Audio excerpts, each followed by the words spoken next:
પુરુષાર્થ વિદ્યાનિકેતન ભાનવડના આંગણે આજે જીવન ઘડતરના 7 સોપાન એ વિષય અંતર્ગત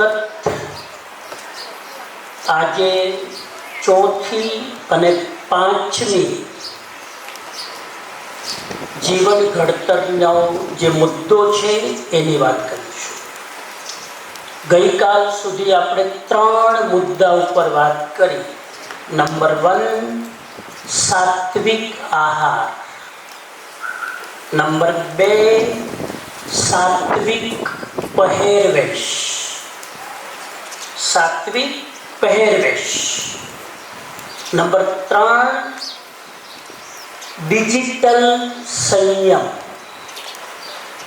આ 3 મુદ્દા ઉપર ચર્ચા કરી ચૂક્યા છીએ. આજે ચોથો મુદ્દો સ્વચ્છતા અને સમય પાલન. આ 2 મુદ્દા ઉપર આજે થોડી વાર વાત કરીએ. સ્વચ્છતા અને સમય પાલન. બરાબર. અહીંયા સ્ટેજ ઉપરથી તમને જે કંઈ કહેવામાં આવી રહ્યું છે એ કોઈ સલાહ નથી, એડવાઇસ નથી. ઘણાને એમ લાગે કે આ બધી સલાહો આપવામાં આવે છે. આજકાલ સલાહ કોઈને ગમતી નથી. બહુ અઘરું થઈ ગયું હવે. જિંદગી એટલી બધી અઘરી થઈ ગઈ ને કે આપણી સામે કૂતરું ગહતું હોય ને તો આપણને એમ લાગે કે સલાહ આવી ગયું. સમજાય છે? આજકાલ કૂતરું ઘસતું હોય તો પણ માણસને એમ લાગે કે આપણને બે ચાર આ સલાહ ચોપડીમાં કેવું લાગે છે. કોઈને સલાહ નથી ગઈ. આ સલાહ નથી, આ સંસ્કાર છે. આ સલાહ નથી, આ સભ્યતા છે. આ સલાહ નથી, આ શિસ્તબદ્ધતાનું શિક્ષણ છે. એટલે આને એડવાઇસ તરીકે ન લેતા એક ટ્રેનિંગ તરીકે લેજો, એક માર્ગદર્શન તરીકે લેજો. તો આજનો ચોથો મુદ્દો છે. આપણે પહેલા વાત કરીએ સ્વચ્છતા. સમયની મર્યાદામાં બહુ શોર્ટમાં હું તમને ખાલી મુદ્દા શેર કરું છું. વિસ્તાર બહુ નહીં થઈ શકે. સ્વચ્છતા માત્ર શરીરની નથી રાખવાની, આપણા વ્યક્તિત્વની રાખવાની છે.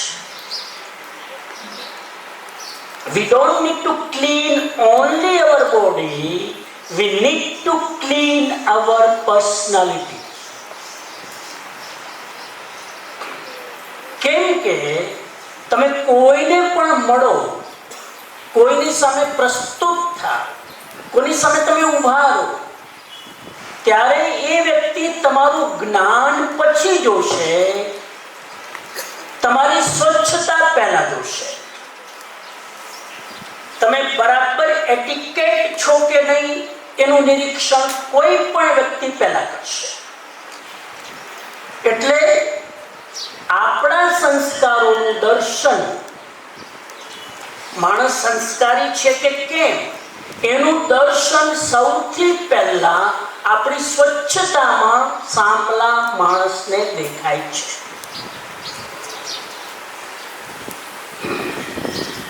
કેટલા પ્રકારની સ્વચ્છતા છે આજે એની થોડીક વાત કરું. કેટલા પ્રકારની સ્વચ્છતા હોવી જોઈએ. નંબર 1 શરીરની સ્વચ્છતા.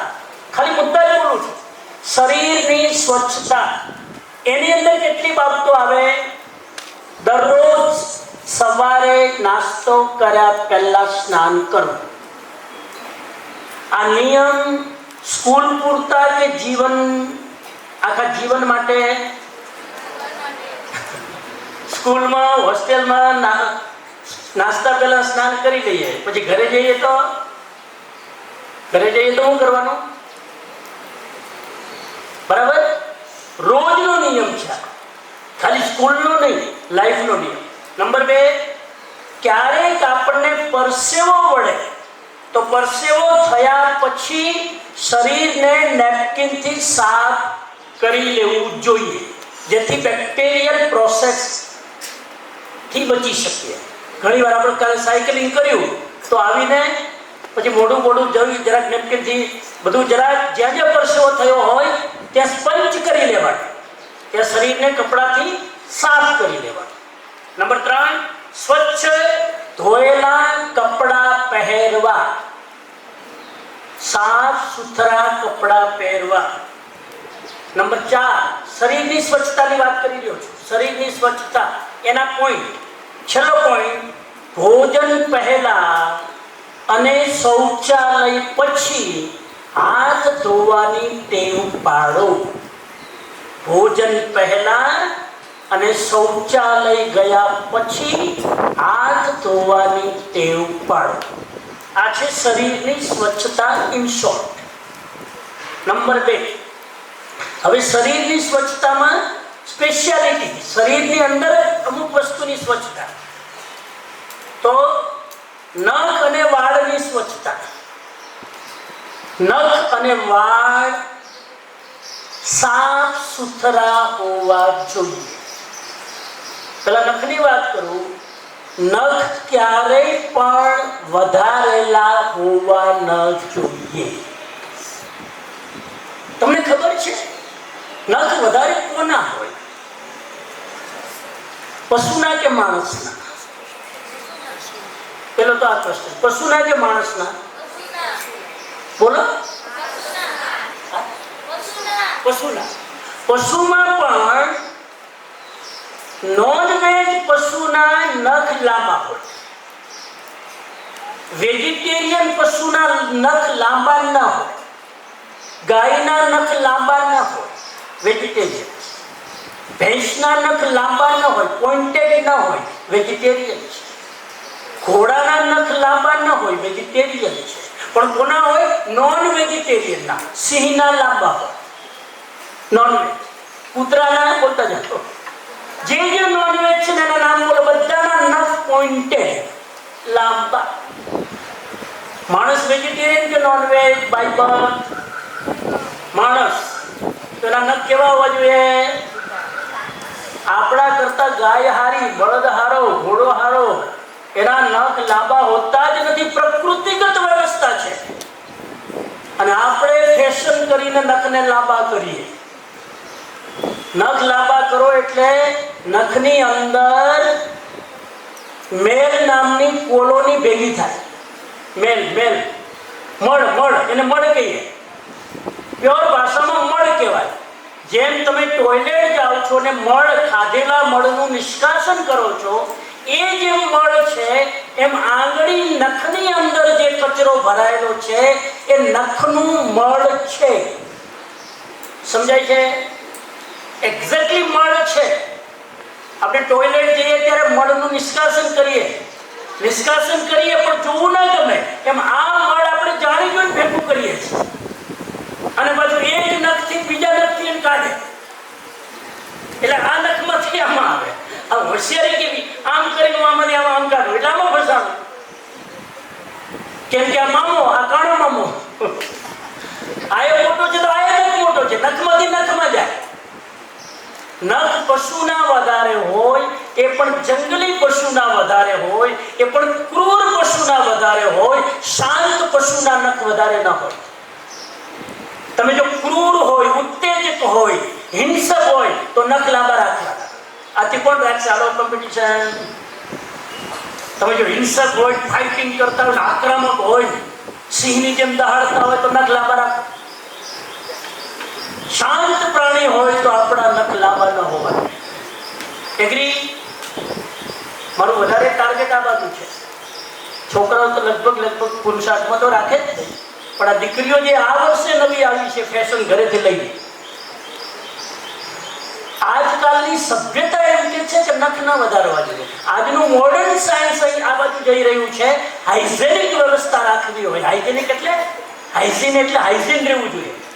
આરોગ્યવર્ધક સ્વચ્છતા રાખવી હોય, નખ લાંબા નહીં. અચ્છા, આજથી કેટલી દીકરીઓ નક્કી કરી લે છે કે જિંદગીમાં નખ વધારીશું નહીં, આજથી હાથ ઉપર.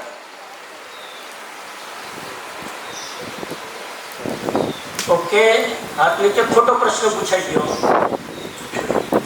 આજથી કેટલી દીકરીઓ એવી છે કે તમે ગમે એટલું વ્યાખ્યાન આપો, અમે તો નખ લાંબા રાખશું, હાથ ઉપર. આ ભાઈઓમાં કેટલા લોકો નખ લાંબા રાખશે? 5 માંથી 1 અંગૂઠાનો રાખો તો પણ એ લાંબો જ કહેવાય. છોકરાઓ બધી આંગળીને ના રાખે, અંગૂઠાનો છેલ્લી ટચડીનો લાંબો રાખે. ફેશન. આ આજનું હાઇજેનિક સાયન્સ નથી, આ ખોટી ફેશન છે. ફેશન રાખો, ફેશન કન્વીનિયન્ટ હોવી જોઈએ, ફેશન હેલ્ધી હોવી જોઈએ, ફેશન સંસ્કારી હોવી જોઈએ, ફેશન ગમે તેમ ન હોવી જોઈએ. ફેશનનો વિરોધ નથી, સારી ફેશન રાખો. હું તમને કહીશ ક્યારેક મોકો મળશે ને, આટલી ફેશન રાખવી જોઈએ, ગુડ ન્યૂઝ ક્યારેક કહીશ તો સરસ. બરાબર? આ કોઈ જબરજસ્તી નથી, ફોર્સ નથી, પણ તમારા હાથમાં એનો મેલ હોય, પછી તમે ક્યારેક હાથ ધોવાનું ભૂલી ગયા, જલ્દી ભૂખ લાગી, સીધું તમે ખાવા લાગ્યા, બધું બેક્ટેરિયલ ખાવાનું અંદર જાય. ખાવામાં માખી પડી જાય તો આપણે હાથ ટચ કરતા નથી, અને આપણો જ મેલ આપણે ખાઈએ, કેવી રીતે ગળાની નીચે જઈ શકે? ક્લિયર? તો એનું ધ્યાન રાખવાનું. દર અઠવાડિયે એકવાર નખ કાપવાનો પ્રોગ્રામ કરવાનો. દર અઠવાડિયે યસ, એક દિવસ નક્કી કરી લો, શનિવાર રવિવાર સાંજનો ટાઈમ, આ ટાઈમ, ત્યારે નખ કાપવા બેસી જ જવાનું. અથવા એકબીજાને કહેવાનું, મને કાપી દે. હા, થોડી વાતો એ થાય, નખ કપાઈ જાય. બરાબર?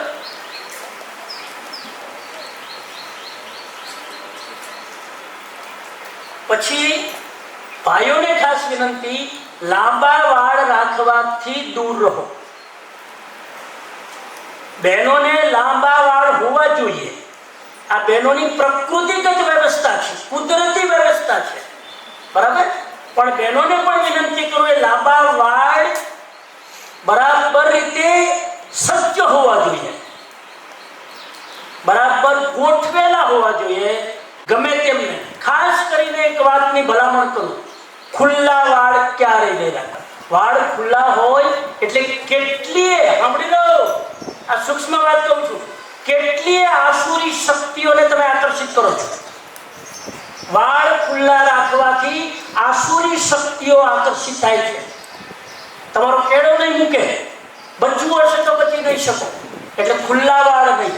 આપણી તો સંસ્કૃતિ છે વાળ ઓળેલા, અને એમાં તેલ નાખીને ઓળેલા. લગભગ તો હવે આ કલ્ચર જવાની તૈયારીમાં છે. હા, પછી કે યાદ શક્તિ વધતી નથી, મારા વાળ ખરે છે, બાથરૂમમાં જુઓ તો ખબર પડી જાય કોણ નાઈ નીકળ્યું છે. એટલા બધા વાળ. તેલ ના નાખવાથી વાળ ખરે જ ને, પોષણ જ નથી મળતું, એની જડો મજબૂત નથી થતી.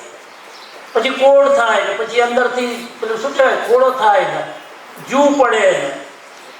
આ બધું ધ્યાન રાખો. વાળ એ તમારા ચહેરાનો અરીસો છે. તમારા વાળ એ તમારા ચહેરાનું રિયલ સૌંદર્ય છે. એટલે એને બરાબર વ્યવસ્થિત રાખવાની ટેવ પડે. અને છોકરાઓ જો લાંબા વાળ રાખશે તો ભાર થશે, એને મેન્ટેન નહીં કરી શકો. દીકરીઓ હજુ મેન્ટેન કરી લે છે, છોકરાઓ મેન્ટેન નહીં કરે.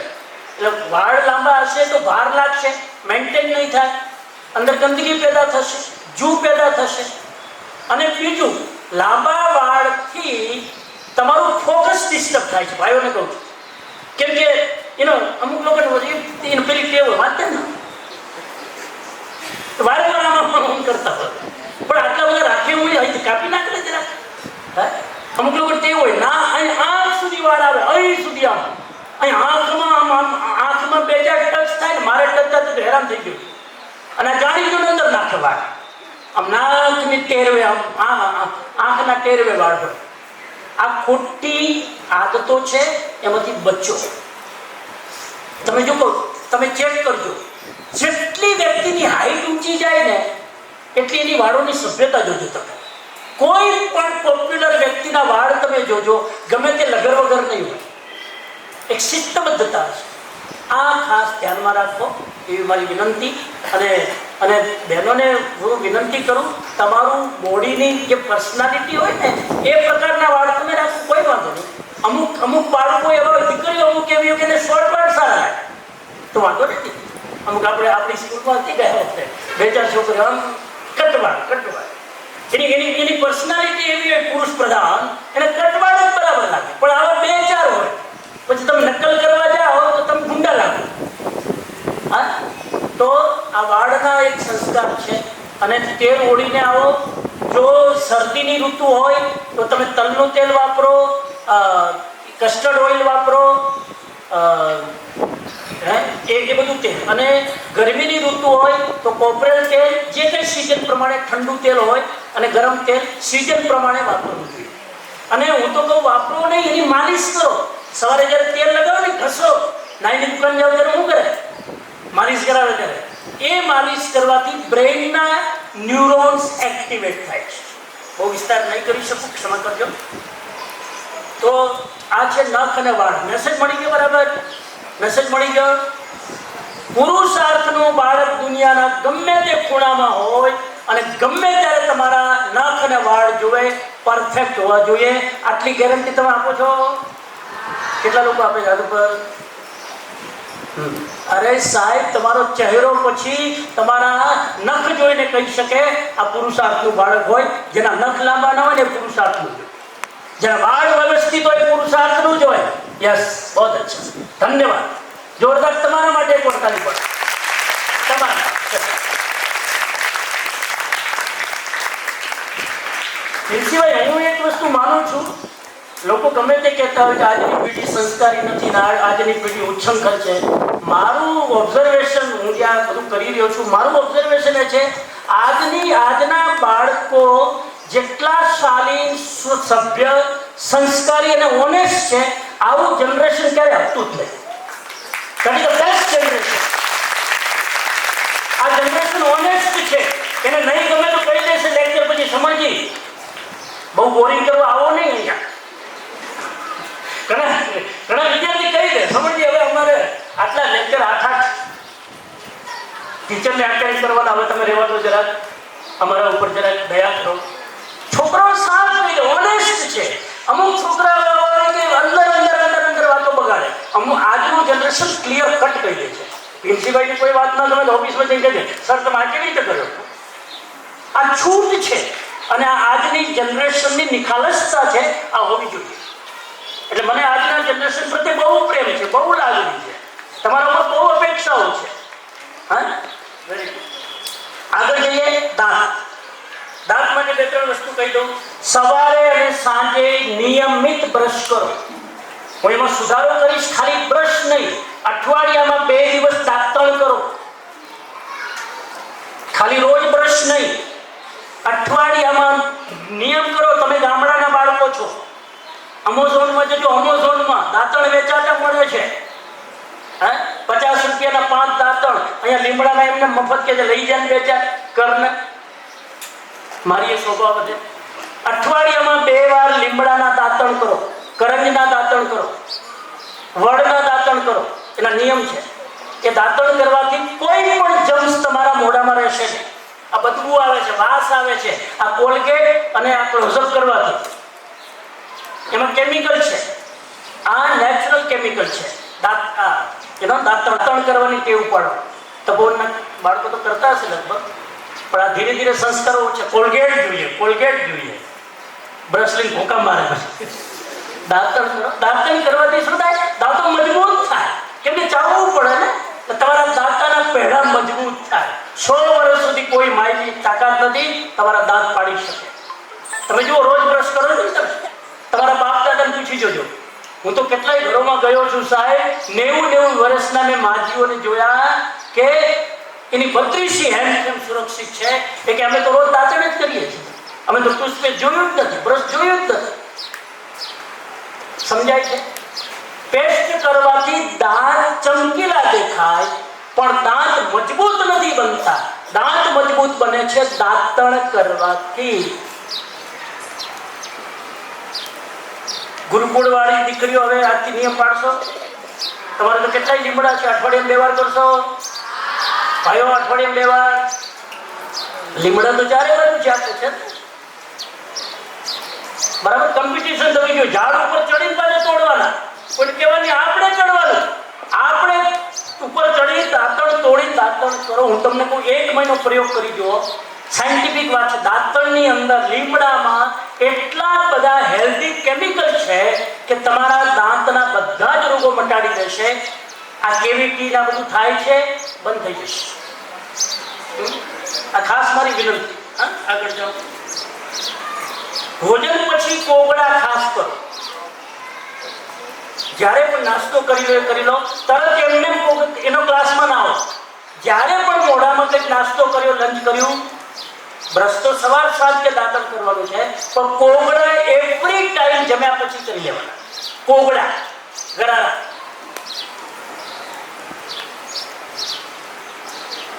દાંત માટે બહુ ઘણી વસ્તુ અને બહુ ઠંડી વસ્તુ ખતરનાક છે. અતિ ઠંડી અને અતિ ગળી વસ્તુ દાંતનું દુશ્મન છે. એનાથી બને એટલું બચો. આ બધા ચોકલેટ, ટોફી, કેન્ડી આ દાંત માટે દુશ્મન છે. વર્ષમાં 1 વાર, મિનિમમ વર્ષમાં અથવા 2 વર્ષમાં 1 વાર ડેન્ટિસ્ટ પાસે જઈને દાંતોની સફાઈ કરાવો. કેટલા લોકો દાંત સફાઈ રેગ્યુલર દર વર્ષે 2 વર્ષે ડેન્ટિસ્ટ પાસે જઈને કરાવે છે? નથી ને? 1, 2, 3 ડેન્ટિસ્ટ પાસે જઈને 2 વર્ષે દાંતોની સફાઈ. Very good. પ્રિન્સિપલ કરાવે. મારું કરાવે. દર 2 વર્ષ થાય એટલે ડેન્ટિસ્ટ પાસે જઈને બધું સફાઈ. એનાથી દાંતોની આવરદા શક્તિ વધી જાય. દર 2 વર્ષે થવું જોઈએ. ડેન્ટિસ્ટ પાસે જઈ બધું 2 દાંતો વચ્ચે જેટલા ક્ષાર જમા થયા છે ક્લીન કરાવો. આ બહુ જરૂરી છે. અઠવાડિયે 1 વાર મીઠું અને સોલ્ટ અને લીંબુ મિક્સ કરીને એનું તમે શું કરો? દાંતોને ઘસો. સોલ્ટ અને લીંબુ અઠવાડિયામાં 1 વાર કરવાથી દાંતોની અંદર જેટલા જમ્સ છે એ સોલ્ટ અને સાફ કરી નાખે. અમે બચપનમાં હતા, દાંતોનું ધ્યાન રાખ્યું નહીં. અમને બચપનમાં કોઈએ શીખવાડ્યું નહીં ઘરમાં કે રાતના પણ સૂતા પહેલા બ્રશ કરવું જોઈએ, દાંતણ કરવું જોઈએ. હવારે કરતા હતા અને એના કારણે સાંજે મીઠાઈ ખાઈને સૂઈએ એટલે કેવિટી થયા વગર રહે નહીં. 2 ટાઈમ. ચાલો. એવી રીતે આંખોની સ્વચ્છતા. આંખો માટે બહુ જ ગંદા હાથથી આંખોનો સ્પર્શ કરવો નહીં. ઘણી વાર આપણે કંઈક થતું હોય એટલે હાથથી આપણે આંગળીઓ સાફ કરીએ, એનાથી આંખો ખરાબ થાય છે. પૂરતા પ્રકાશમાં જ વાંચવું જોઈએ. બહુ ડાર્ક લાઇટ હોય તો આંખો ઉપર લોડ પડે છે. નેચરલ પ્રકાશ અથવા લાઇટ પૂરતી હોય ત્યારે જ એવી જ સ્થિતિમાં વાંચનનો અભ્યાસ કરવો જોઈએ. અંધારામાં નહીં, ડાર્કમાં નહીં. એ આંખનું નુકસાન કરે છે. મોબાઈલ અને સ્ક્રીનનો વધારે પડતો ઉપયોગ આંખને ડેમેજ કરે છે. દિવસમાં 2 વાર લોટો ભરીને મોઢું ભરી લો, ગાલ ફુલાવી દેવાના, મોઢામાં પાણી રાખવાનું અને બાકીના પાણીથી આંખ ધોવાની. દિવસમાં 2 વાર ઠંડા પાણીથી આંખ ધોવો, જેથી આંખોનું પ્રેશર છે એ ઘટી જાય. Very important. આંખોની એક્સરસાઇઝ કરો. યોગામાં અમે આંખોની એક્સરસાઇઝ કરાવીએ છીએ. સીધા ઉપર જોવાનું, નીચે જોવો, રાઈટ, લેફ્ટ, રાઉન્ડ. એ આંખોની એક્સરસાઇઝ છે. ક્યારે કરાવી? અચ્છા, આગળ જઈએ. રૂમની સફાઈ. તમારા રૂમની સફાઈ બરાબર હોવી જોઈએ. તમારા બિસ્તરની સફાઈ બરાબર હોવી જોઈએ. બેડ. અત્યારે કલ્પના કરો, તમારો પલંગ બરાબર મૂકીને આવ્યા છો. ગાદલું, ઓઢવાનું, ઓછાડ, તકિયો, પીલો પ્રોપર જગ્યાએ, તમારા ચોપડા પ્રોપર જગ્યાએ, તમારા કપડા પ્રોપર જગ્યાએ, તમારા શૂઝ પ્રોપર જગ્યાએ. આ બધું જ પ્રોપર જગ્યાએ મૂકવું જોઈએ. મારું એક સૂત્ર છે, જેનો રૂમ વ્યવસ્થિત હોય એનું મન વ્યવસ્થિત. જેનો રૂમ લગર વગર હોય એનું મન લગર વગર. જે જેનો રૂમ ઓર્ગેનાઇઝ હોય એનું મન ઓર્ગેનાઇઝ હોય, જેનો રૂમ સ્વચ્છ હોય એનું મન સ્વચ્છ હોય, જેના રૂમમાં સંગ્રહ ઓછો હોય એના મનમાં વિચારોનો સંગ્રહ પણ ઓછો રહેશે. તમારો રૂમ એ તમારી પર્સનાલિટીનું મિનિએચર છે, એ ધ્યાન રાખો.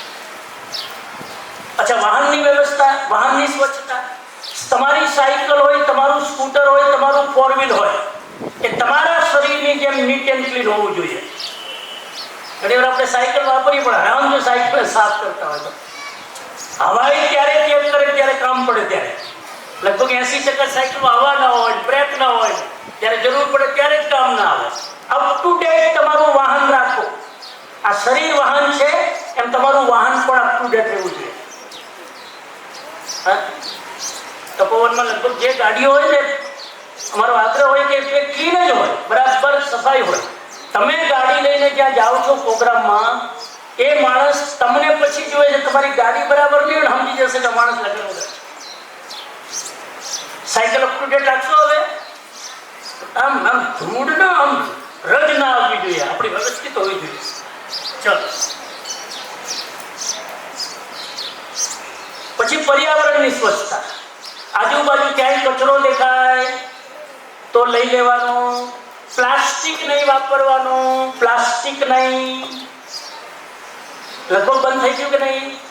પ્લાસ્ટિકની થેલીઓ ચાલુ કે બંધ બોલતા જજો. પ્લાસ્ટિકની થેલીઓ, પાણીની બોટલ પ્લાસ્ટિકની, હા બંધ.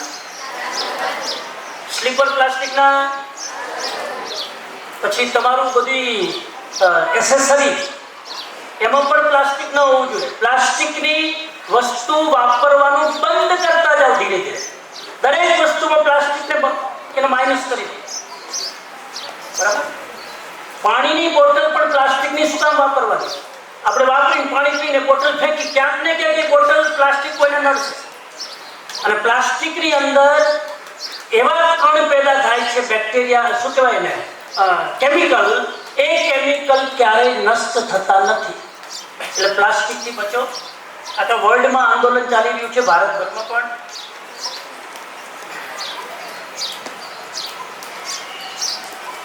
પાણી અને વીજળીનો બગાડ ક્યારે નહીં કરો. જે રૂમમાંથી બહાર નીકળો ચેક કરી લો, લાઈટ ચાલુ છે કે બંધ કરી દો. પાણી ખાસ કરીને હોસ્ટેલમાં હું જોઉં છું, બધી ઇવન શ્રુત નિવાસમાં પણ આપણે ટોયલેટના ફ્લશ એવા છે ને, તમે સીધું દબાવીને છોડી દેશો ને તો પાણી લીક થયા કરશે ટોયલેટમાં. એ દબાવીને 2-3 સેકન્ડ તમે દબાવી રાખવું પડશે, તો જ બીજો પાણીનો ફ્લો એને કન્ટેન કરશે. આમ કરી છોડી દેશો એટલે પાણીનું એમાંથી લીકેજ ચાલુ થાય છે.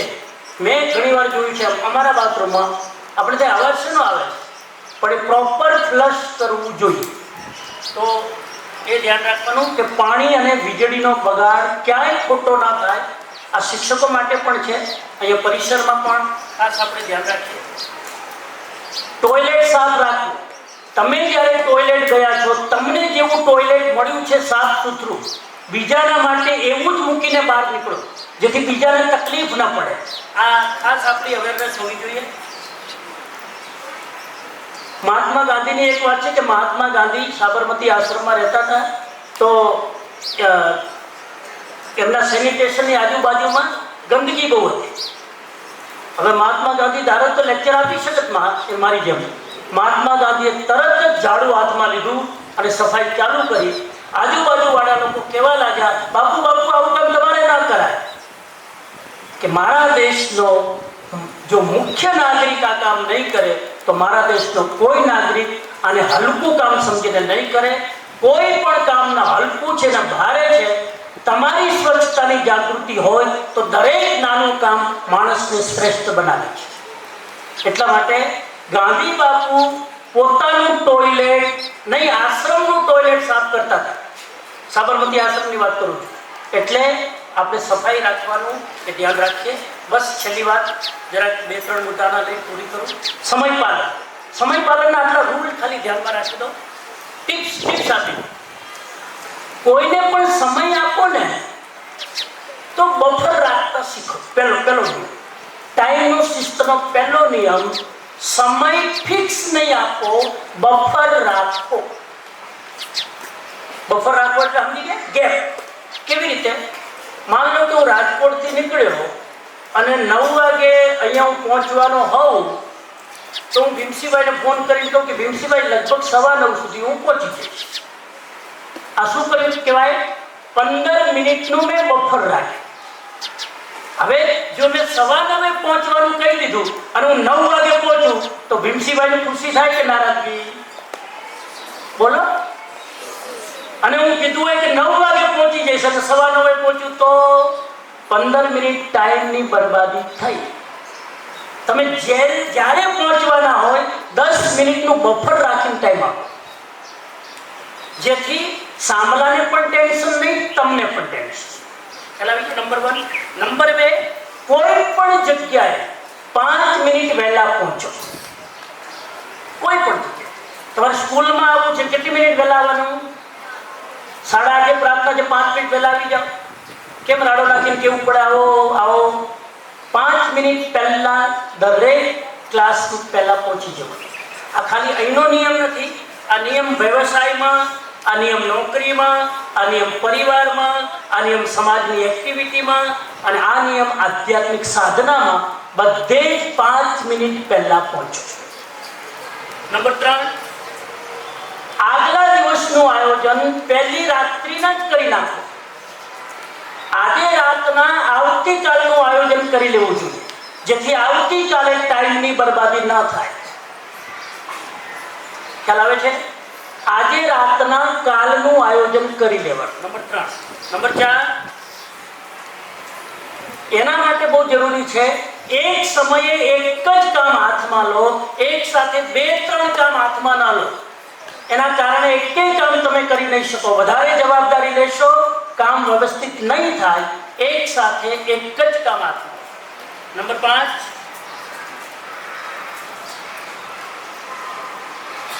ઘણી વાર આપણે એવું વિચારતા, આપણે બોલવામાં પણ ટાઈમ મેનેજમેન્ટ ન હોય. આપણે સ્કૂલ બસ આવવાની હોય લેવા, હાલો હવે નીકળો, હાલો હવે નીકળો. આ ભાષા હોવી જોઈએ કે ચાલો હવે તૈયાર થઈ જાઓ? આ ભાષા. આ બે પર શું ફરક છે? સમજાય છે? બોલો, શું ફરક છે? હાલો નીકળો એટલે હજુ તમે તૈયાર જ નથી થયા અને છેલ્લી મિનિટે પછી કઈક ને કંઈક ભૂલી જશો. હાલો નીકળી જવાનું કે હાલો તૈયાર થઈ જાઓ? પેલા તૈયાર થઈ જવાનું. નીકળવાની ઉતાવળ ના કરો, તૈયાર થવામાં ટાઈમ સ્પેન્ડ કરો. એ 5મું સૂત્ર. અને છેલ્લું સૂત્ર, જો ક્યાંય તમને મોડું થવાનું હોય, શિક્ષકો પણ ધ્યાનમાં રાખો, આ સૂત્ર બહુ ઇમ્પોર્ટન્ટ છે, કાર્યકર્તાઓ પણ ધ્યાનમાં રાખો. ક્યારેક કોઈ કારણસર તમને મોડું થવાનું હોય તો તમે પહેલા જાણ કરી દો કે આટલું મોડું થશે. એકનોલેજ કરો. આ બહુ ઇમ્પોર્ટન્ટ છે. આપણે ટાઈમ આપીને આપણે લેટ થઈએ, આપણે સૂચના જ ના આપીએ, સાંભળો બિચારો લટકતો જ હોય, રાહ જોઈને બેઠો જ હોય. આપણે કહી દો કે જરા મને 15 મિનિટ મોડું થશે, ટ્રાફિકમાં ફસાઈ ગયો છું. સૂચના આપો. આ તમારા સંસ્કાર અને તમારી ગરિમા છે. તમે સમય અને વ્યક્તિને રિસ્પેક્ટ કરો છો એ દર્શાવે છે. તો આટલી વસ્તુ ધ્યાન રાખો. આનાથી ફાયદા શું થાય? ટાઈમના પંક્ચુઅલ રહેવાથી કેટલા ફાયદા થાય? આપણામાં શિસ્ત આવે. નંબર 1, જવાબદારીનું ભાન આવે. નંબર 2, આત્મવિશ્વાસ સારો રહે. નંબર 3, સન્માન અને આદરની ભાવના જાગે. નંબર 4, આપણામાં ધૈર્યનો ગુણ વિકસિત થાય. નંબર 5, ભૂલો આપણાથી ઓછી થાય. જો ટાઈમ પર બધું કરીએ ને તો ભૂલો ઓછી થાય. નંબર 5, અને નિર્ણય પ્રોપર લઈ શકીએ જો આપણે સમયની મર્યાદા સાચવી લઈએ તો. આ ટાઈમ મેનેજમેન્ટના કેટલાક સૂત્રો છે.